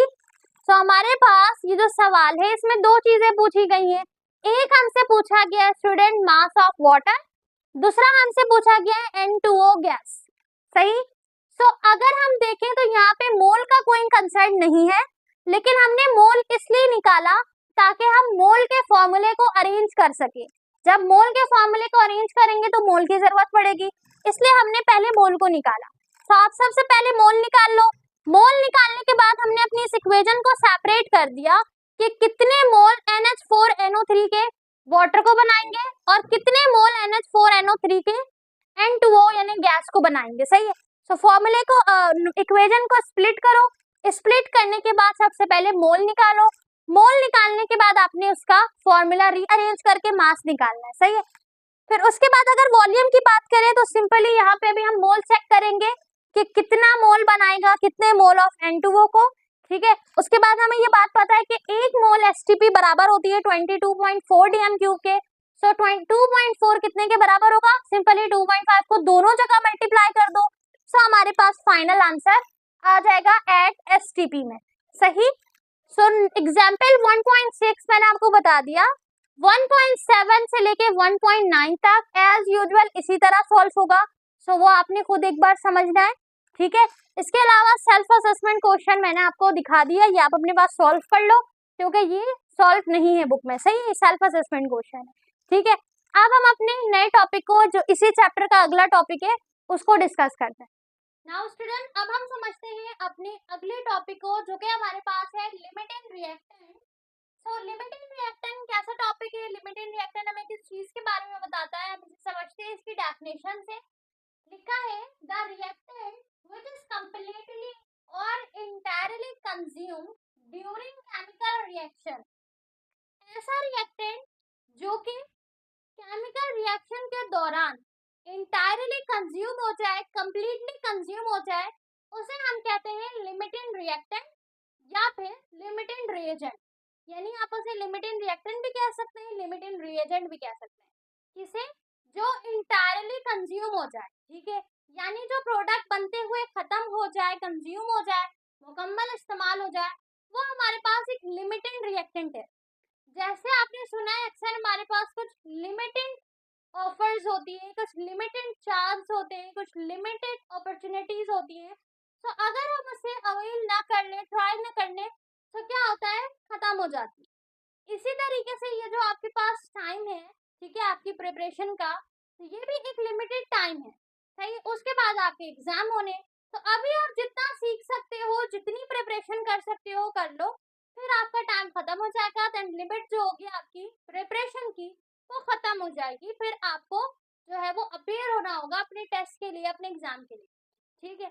सो वो हमारे पास रिएक्टेंट जो कि इनडायरेक्टली कंज्यूम हो जाए, एक लिमिट हो उसकी, उसे हम लिमिट इन रिएक्टेंट कहते हैं, सही। अब इसके जो न्यूमेरिकल स्टूडेंट, इसके जो एग्जाम्पल क्वेश्चन है आपके पास, वो तो सॉल्विंग, आप उसे इजीली समझ लोगे, सो इतने डिफिकल्ट नहीं है, आपको समझ आ जाएंगे। उसका जो हमारे पास सेल्फ असेसमेंट क्वेश्चन है वो मैं आपको यहाँ समझा रही हूँ ताकि आपको बाकी क्वेश्चन समझने में आसानी हो। तो इसका सॉल्यूशन नहीं है आपके पास, तो आप इसका सॉल्यूशन अपने पास उतार लो, ठीक है। पहले सीख लो कि हम इसे किस तरह बनाएंगे, देन आप खुद से बना सको क्वेश्चन, सही है। अच्छा, अब हमारे पास जो सवाल है उसे हम एक बार बुक से रीड आउट करते हैं। सवाल में लिखा है पेज नंबर 15, हमारा फर्स्ट चैप्टर है, hydrogen gas is commercially prepared by steam methane process. अब यहाँ पर बेसिकली इस इक्वेशन में बनाया क्या जा रहा है, गैसेस को बनाया जा रहा है, एक कार्बन मोनोऑक्साइड है और एक हाइड्रोजन, सही है। तो इसको बनाया जा रहा है by the help of methane and water steam process से, यानी जो हमारे पास रिएक्टेंट है वो मीथेन गैस और वाटर का स्टीम इस्तेमाल किया जा रहा है, यानी वाटर के स्टीम से बनाया जा रहा है गैसेस को, सही। आगे लिखा है student, if a mixture of 28.8 methane and 14.4 gram of steam is heated, तो हमारे पास जब मासेस दिया गया है मीथेन का that is 28.8 gram and water steam जो है दैट इज 14.4 ग्राम। तो आपने बताना क्या है, लिखा है साथ में determine the limited reactant and the mass of hydrogen gas produce. आपने बताना है यहाँ पर स्टूडेंट लिमिटेड रिएक्टेंट को, ठीक है, साथ ही आपने बताना है हाइड्रोजन गैस के मास को। तो हमारा कंसर्न इस पूरे इक्वेशन में हाइड्रोजन के साथ होगा, मोनोऑक्साइड से हमारा कोई कंसर्न नहीं है। तो सबसे पहले हम क्या करते हैं, अपनी जो इक्वेशन है इसके मोलर मासेस को लिख लेते हैं, सही। मोलर मास को लिखने से क्या फायदा होगा, मोलर मास को लिखने से ये फायदा होगा कि हम इजीली आइडेंटिफाई कर सकेंगे कि हमारे पास स्टूडेंट जो मीथेन है वो कितने मीथेन कितने हमारे पास हाइड्रोजन को प्रोड्यूस कर रहा है, कितना वाटर स्टीम कितने ज्यादा हाइड्रोजन को प्रोड्यूस कर रहा है, ये मालूम करना आसान हो जाएगा। तो हम मोलर मासेस को लिखते हैं। सबसे पहला मीथेन का जो मोलर मास है दैट इज 16 ग्राम, हाइड्रोजन जो हमारे पास वाटर स्टीम है उसका है 18 ग्राम, हाइड्रोजन गैस है दैट इज 6 ग्राम। हमने कैसे मालूम किया, सिंपल जिसका मॉलिक्यूलर हम लोग मास निकालते हैं, मोलर मास निकालते हैं, इस तरह। यानी कार्बन हमारे पास था स्टूडेंट 12, हाइड्रोजन 1 मल्टीप्लाई बाय 4 क्योंकि 4 टाइम है, तो 1 multiply by 4 is equals to 4, 12 पे 4 को प्लस करो दैट इज 16। तो इस तरह हम अपने मोलर मास को निकाल लेंगे। तो मोलर मासेस हमारे पास आ गए। सो नाउ स्टूडेंट देखो, अब हमारे पास अगर हम फ्रॉम CH4 मीथेन गैस को चेक करें, हम अपनी इक्वेशन को यहाँ पे स्प्लिट करेंगे, ठीक है। किस तरह, CH4 कितने हाइड्रोजन को प्रोड्यूसेस कर रहा है ये चेक करेंगे, वाटर स्टीम कितने हाइड्रोजन को प्रोड्यूस कर रहा है ये चेक करेंगे। तो अगर बात करें हम वेरी फर्स्ट मीथेन की, तो 16 gram of methane gases produce 6 gram of hydrogen gas, सही है। कैसे पता चला, इसके मोलर मास से, कि 16 ग्राम हमारे पास मीथेन गैस बनाएगा 6 ग्राम ऑफ हाइड्रोजन गैस को। तो अगर 16 बना रहा है 6 ग्राम को, तो लेट कंसीडर के 1 ग्राम कितने को बनाएगा।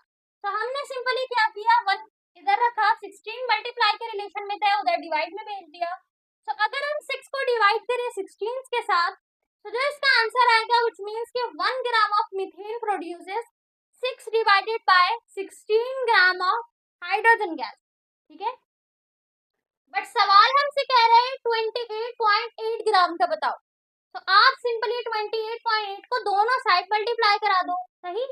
1 के साथ मल्टीप्लाई कराया that is 28.8 gram of methane produces 6 divided by 16 multiply with 28.8, तो इसका आंसर आता है student 10.8 gram of hydrogen gas.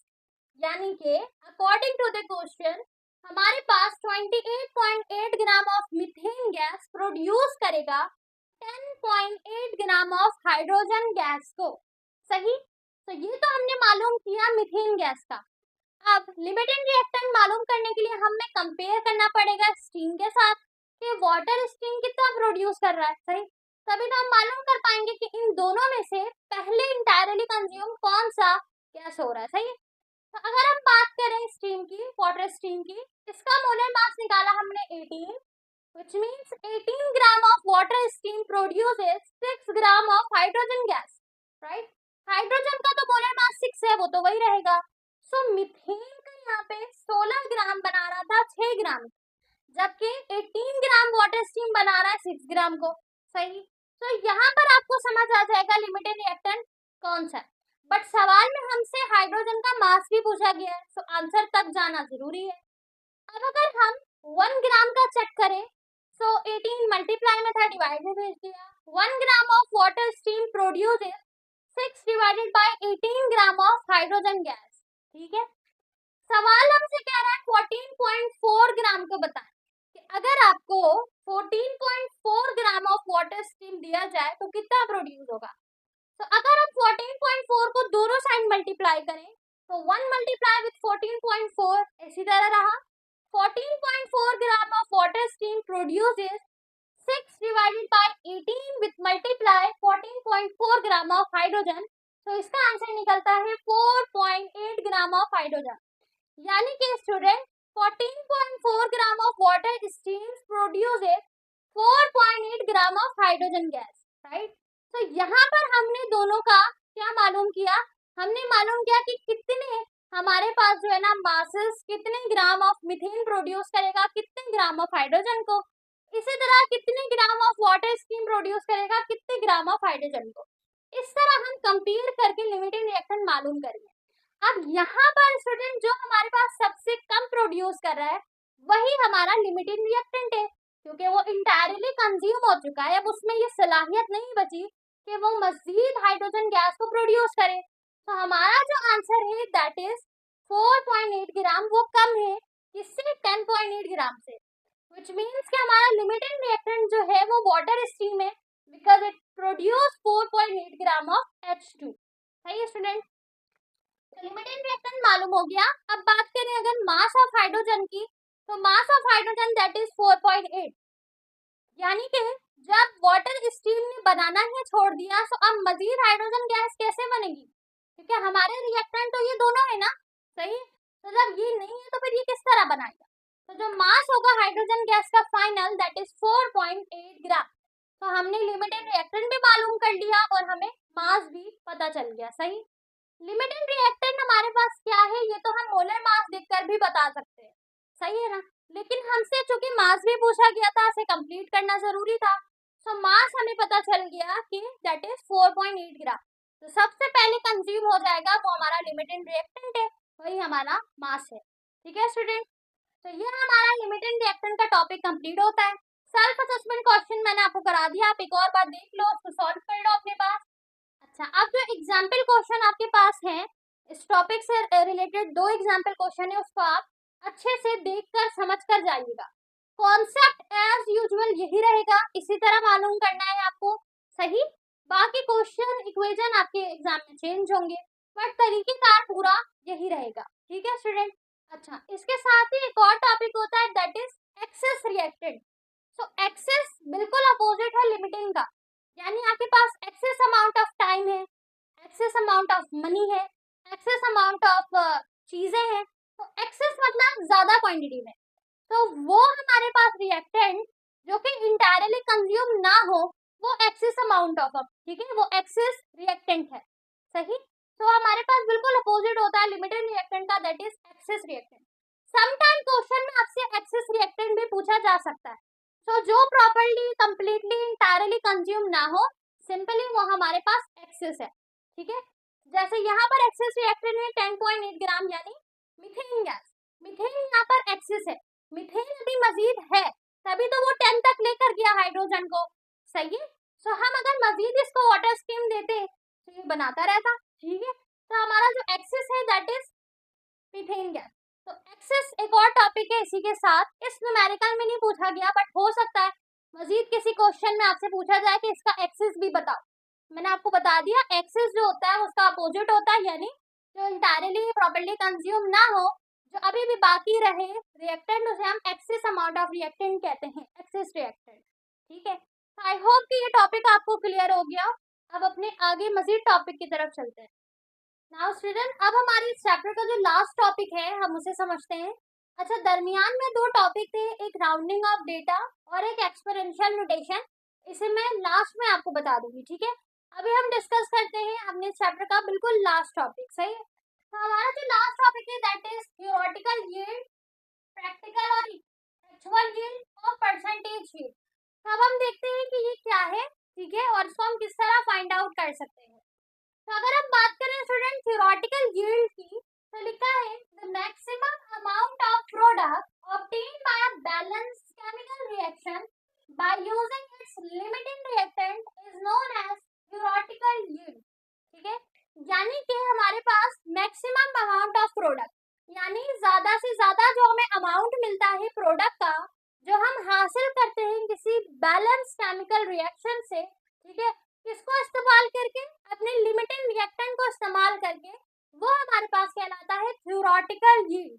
ठीक है, और अगर हम बात करें प्रैक्टिकल और एक्चुअल यील्ड की, so the actual amount of product which is formed in experiment is called practical or actual yield।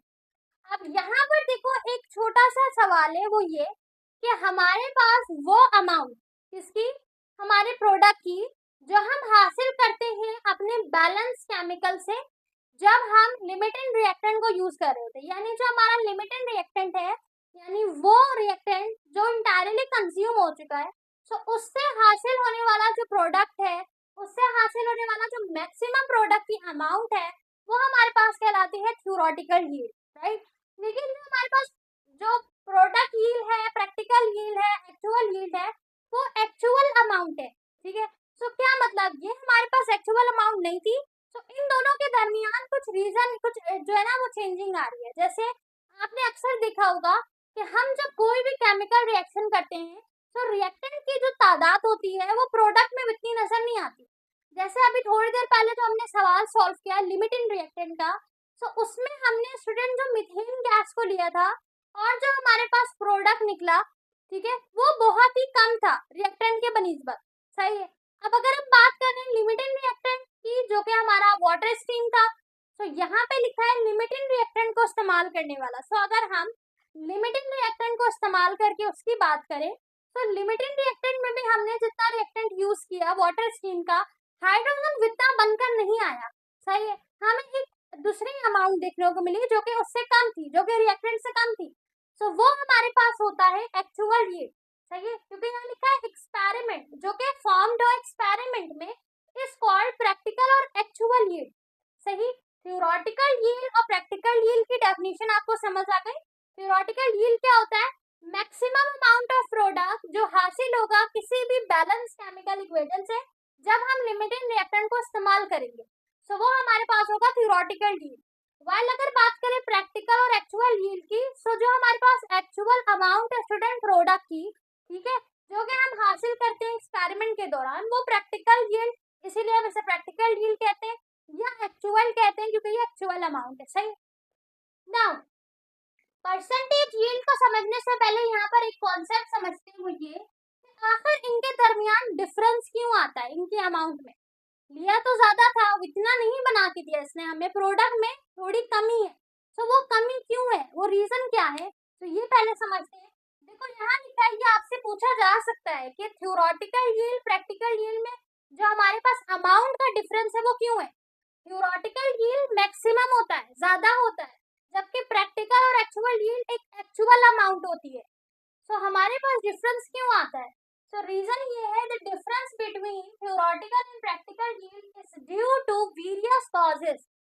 मुख्तलिफ वजह के तहत, मुख्तलिफ वजह कर हमारे पास इनकी अमाउंट में फर्क आता है। सही है, अब वो वजह क्या है, 4 रीजन आपकी बुक में दिया गया है। सबसे पहला, either some amount of reactant may not react, may be कुछ रिएक्टेंट की अमाउंट रिएक्ट ही ना हुई हो रिएक्शन में।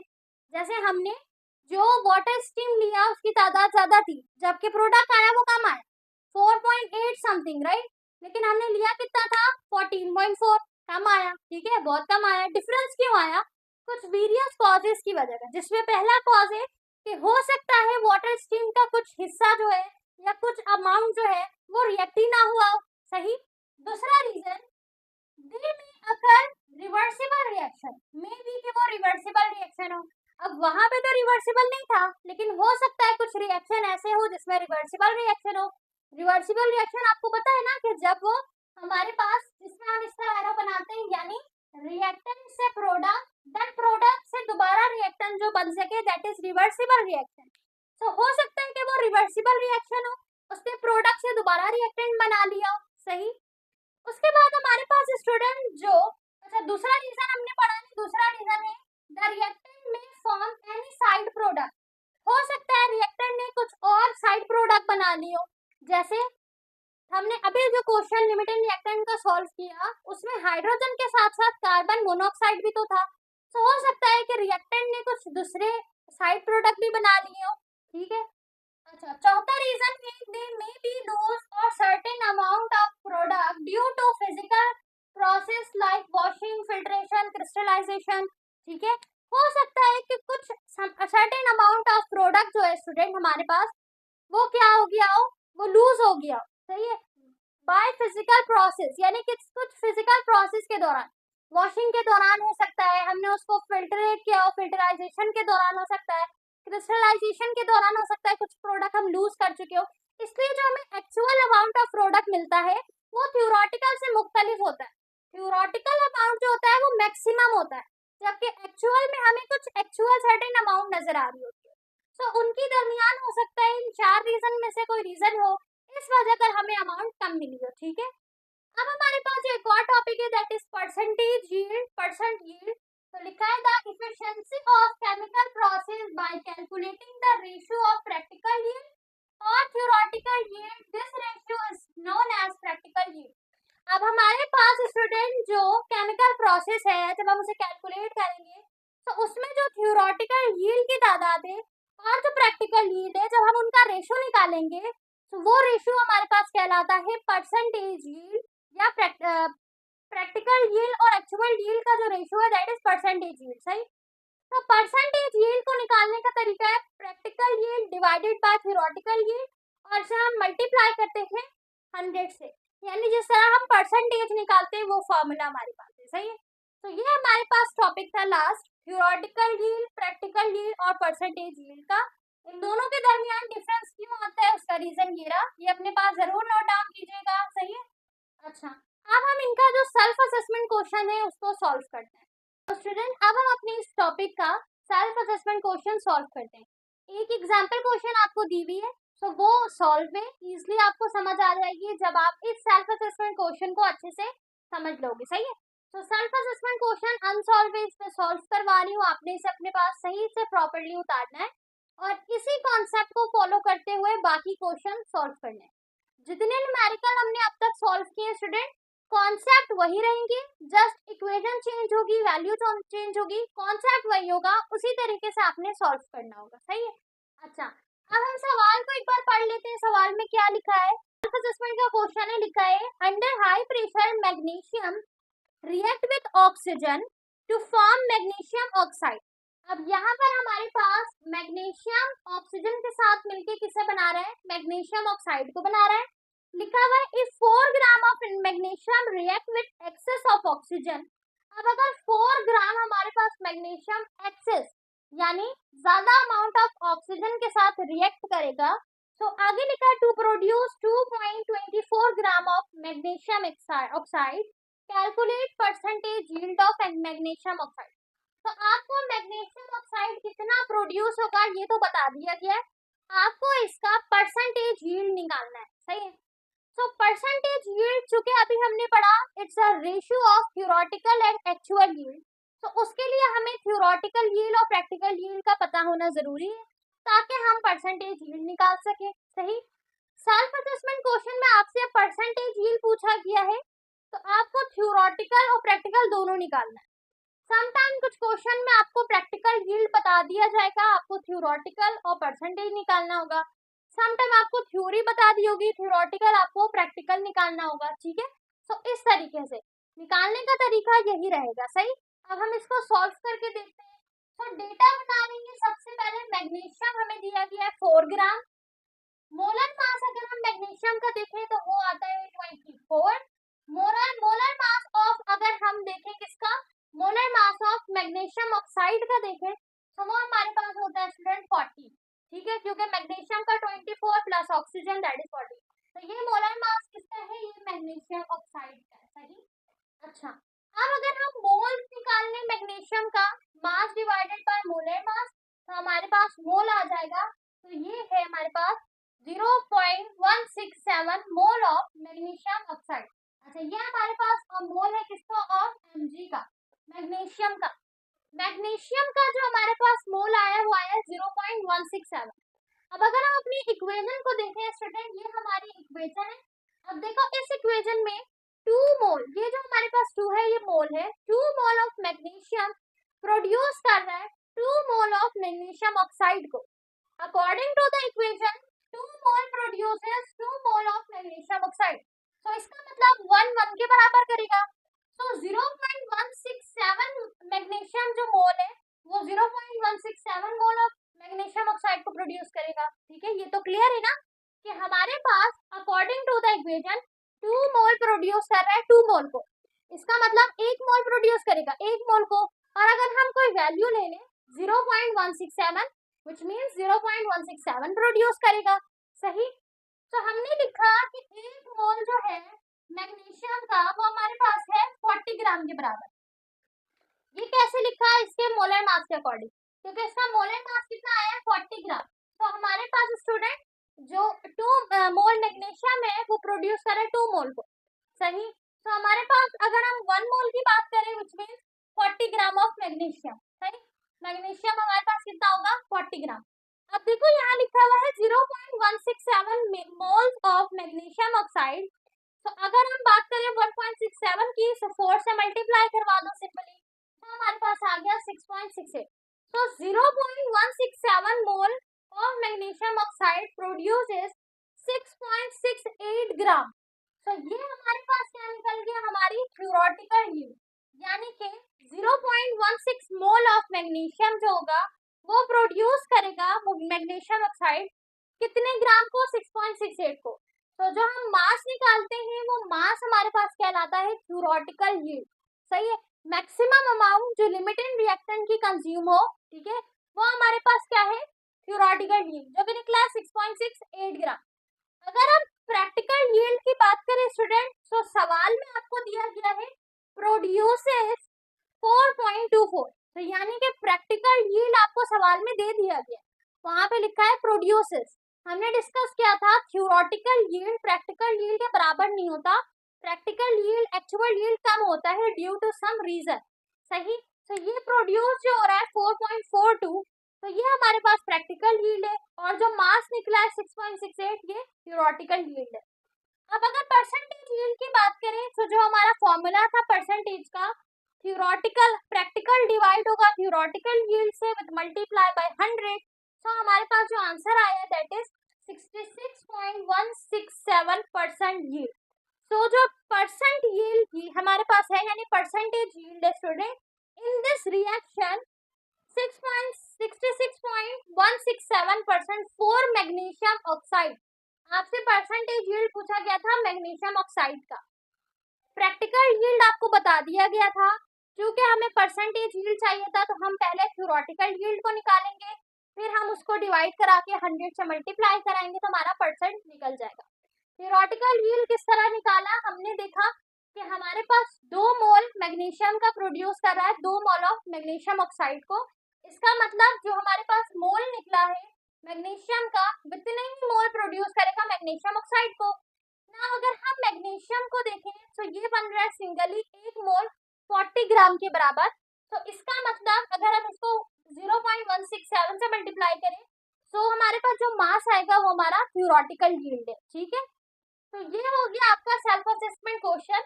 इसी तरीके से आपके बाकी सवाल भी इसके सॉल्व होंगे। सही है स्टूडेंट, इस सवाल में आपको प्रोड्यूस बताया गया था, यानी प्रैक्टिकल यील्ड बताया गया था, एक्चुअल यील्ड बताया गया था। हमने थ्योरेटिकल यील्ड निकाला, फिर परसेंटेज यील्ड निकाला। सही, सवाल में ये मेंशन नहीं था कि थ्योरेटिकल यील्ड निकालो, सवाल में मेंशन था परसेंटेज यील्ड निकालो। अब चूंकि परसेंटेज यील्ड के लिए थ्योरेटिकल यील्ड की जरूरत है, तो हम उसे निकालेंगे, देन फिर उसके बाद अपना आंसर निकालेंगे। सही है, तो आप अपने जब रिजल्ट लिखोगे तो वहां पे थ्योरेटिकल का जिक्र नहीं करोगे, वहां डायरेक्ट परसेंटेज का। अगर सवाल में ये मेंशन हो कि थ्योरेटिकल यील्ड बताओ, फिर आप रिजल्ट में भी मेंशन करोगे। सही, तो ये हमारे पास हो गया सेल्फ असेसमेंट, थ्योरेटिकल, प्रैक्टिकल और परसेंटेज यील्ड का। अब आपके जो बुक के इस चैप्टर के दरमियान में 2 टॉपिक है, एक है राउंडिंग ऑफ डेटा और एक है एक्सपोनेंशियल नोटेशन। सो हमने जितने भी न्यूमेरिकल बेस थे, मैंने स्टार्ट में कहा था, उन पे ज्यादा फोकस रखेंगे। बाकी ये तो आपके टॉपिक जो है इससे भी एमसीक्यूज बन सकता है, तो आप किसी टॉपिक को छोड़िएगा मत। जैसे मुझसे बायोलॉजी के लेक्चर में भी कुछ स्टूडेंट ने कहा कि कुछ टॉपिक छोड़ना है, जैसे डीएनए वाला फॉर्मेशन, तो मैंने आपको स्टार्ट में बताया था वो सारे टॉपिक इंटरलिंक है, आपने छोड़ना नहीं है। कोई टॉपिक ना समझ आए आप कमेंट में बिल्कुल पूछिएगा। राउंडिंग ऑफ डेटा मैंने इन डिटेल पहले भी बताया। राउंडिंग ऑफ डेटा जस्ट हम इसलिए करते हैं ताकि हमें डिजायर सिग्निफिकेंट फिगर्स मिल सके। ठीक है, सो उसमें कुछ रूल्स हैं, वो रूल आप जरूर एक बार पढ़ लीजिएगा, ठीक है। बाकी एक्सपोनेंशियल नोटेशन एक शॉर्ट हैंड टर्म मेथड है, सही है, जिससे हम क्या करते हैं, इजिली जो हमारे पास वैल्यू होती है उसको इटसेल्फ मल्टीप्लाई करवाते हैं, ठीक है। डेसिमल से हम सिग्निफिकेंट फिगर में आते हैं, सिग्निफिकेंट फिगर से डेसिमल में जाते हैं, तो ये एक्सपोनेंशियल नोटेशन। इस दोनों टॉपिक को एक बार आपने पढ़ना ही आपका टास्क है। बाकी सेल्फ असेसमेंट क्वेश्चन मैंने सारे करा दिए, सही है। कोई भी चीज ना समझ आए आप बिल्कुल कमेंट में अपना ओपिनियन शेयर कर सकते हैं, सारी चीजें शेयर कर सकते हैं। Thank you so much for watching, take care, अल्लाह हाफिज।